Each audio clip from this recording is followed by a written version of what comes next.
شاعری فنون لطیفہ کی ایک بہت ہی معروف روایت اور انتہائی مقبول صنف ہے۔ آج کل اردو شاعری جنوبی ایشیا کی تہذیب کا ایک اہم حصہ ہے، حتیٰ کہ اردو شاعری نے پاک و ہند میں ریکارڈ مقبولیت پائی اور یہیں سے پھلی پھولی، اور دونوں ہی ملکوں میں ہندوؤں اور مسلمانوں نے مل جل کر اس روایت کو برقرار رکھا۔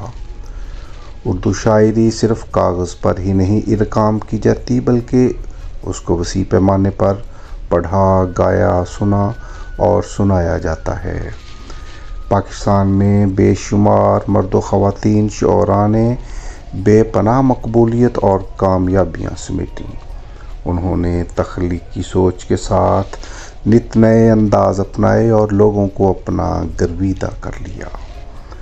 پاکستان سے محترمہ رفعت وحید بھی ایک ایسی ہی خوبصورت اور باذوق شاعرہ ہیں، جنہوں نے الفاظ کو خوبصورتی سے مجتمع کرنے اور بامعنی بنانے کا فن بچپن سے ہی سیکھ لیا تھا۔ محترمہ رفعت وحید ابھی 7ویں جماعت میں تھیں کہ ان کے اساتذہ پر یہ انکشاف ہوا کہ یہ چھوٹی سی بچی اپنی درسی کتابوں کی نظموں کی نقل میں مصرعے تخلیق کرنے لگی ہے۔ اس کے بعد ان کے اساتذہ نے اپنی ہونہار طالبہ کو مکمل سپورٹ کیا، یہاں تک کہ یہ چھوٹی بچی بڑی ہو کر ایک میچور اور بہترین شاعرہ، ادیبہ اور دانشور بن گئی۔ محترمہ رفعت وحید کی شاعری میں عورت ہونے کا دکھ ہی نہیں ہے۔ عشق و محبت کی مالا جپتی ایک مکمل عورت، جن کا وجود خواتین کو استقامت دیتا ہے، اور وہ فخری انداز میں اپنے عورت ہونے کی خوشی مناتی نظر آتی ہیں۔ عشق و محبت کے جذبات اور ہجر و وصال کی کیفیات کا جو اظہار محترمہ رفعت وحید کی غزلوں میں ہے، وہ بہت کم ہی دیکھنے میں آتا ہے۔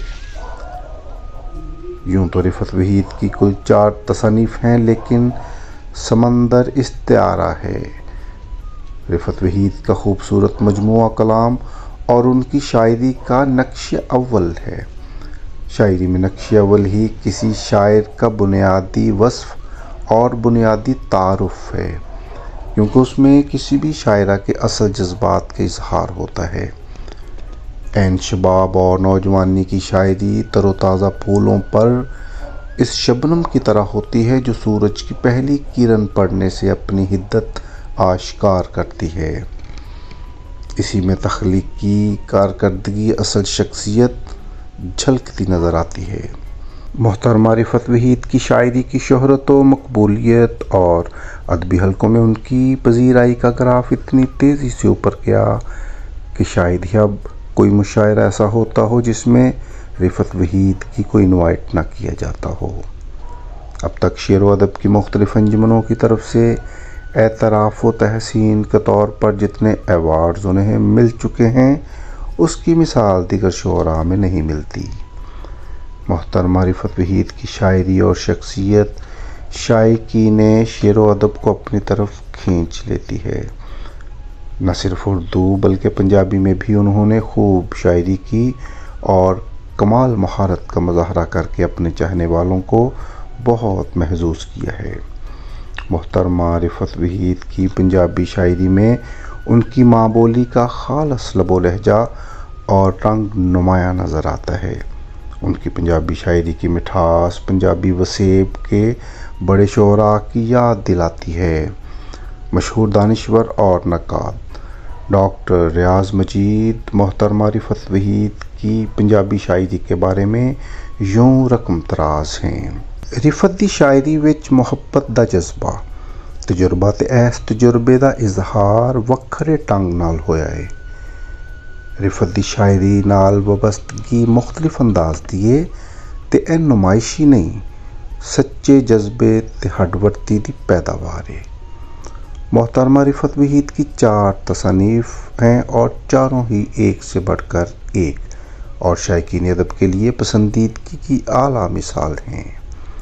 ان کی تصاویر کے نام سمندر استعارہ ہے، اکھراں پیڑاں بوئیاں، سورلی ٹنگیا سورج، اور سامنے تو آ کے نام سے ادبی دنیا میں مقبول اور اہم مقام رکھتی ہیں۔ محترمہ رفعت وحید کی غزل کے چند اشعار ملاحظہ ہوں۔ محبت کو خدا کرنا پڑے گا، محبت کو خدا کرنا پڑے گا، اسے دو آتشہ کرنا پڑے گا۔ محبت کو خدا کرنا پڑے گا، اسے دو آتشہ کرنا پڑے گا۔ تمہیں چاہا بھی اور تم پر مرے بھی، ہمیں اب اور کیا کرنا پڑے گا۔ وہ جس کو ہم نے پتھر کر دیا تھا، وہ جس کو ہم نے پتھر کر دیا تھا، اسے اب آئینہ کرنا پڑے گا۔ تمہیں معلوم کیا ہے کون ہو تم، تمہیں خود آشنا کرنا پڑے گا۔ اندھیرے سے رہائی چاہیے تو بدن کو ہی دیا کرنا پڑے گا۔ بہت دھوکے دیے ہیں خود کو رفعت، بہت دھوکے دیے ہیں خود کو رفعت، مگر اب فیصلہ کرنا پڑے گا۔ رفعت وحید صاحبہ ایک اور جگہ لکھتی ہیں، وحشت ہے تنہائی ہے، وحشت ہے تنہائی ہے، یاد کسی کی آئی ہے۔ جانا تیری آنکھوں نے دل میں آگ لگائی ہے، جگ نے میرے ہاتھوں میں چوڑی کیوں پہنائی ہے، عورت ہی کی خاطر کیوں ذلت اور رسوائی ہے۔ رفعت صاحبہ ایک اور جگہ خوب لکھتی ہیں، چند اشعار آپ کی سماعتوں کی نظر۔ ہماری وحشتوں کے سلسلے اکثر بدلتے ہیں، ہماری وحشتوں کے سلسلے اکثر بدلتے ہیں، ہم ایسے لوگ اپنے راستے اکثر بدلتے ہیں۔ وہ شیریں لب ہے لیکن اس کا لہجہ تلخ ہوتا ہے، وہ شیریں لب ہے لیکن اس کا لہجہ تلخ ہوتا ہے۔ غذا ہے ایک لیکن ذائقے اکثر بدلتے ہیں۔ یہ بحر بے کراں رفعت ہزاروں سمت بہتا ہے، یہ بحر بے کراں رفعت ہزاروں سمت بہتا ہے، یہاں چلتی ہوا کے زاویے اکثر بدلتے ہیں۔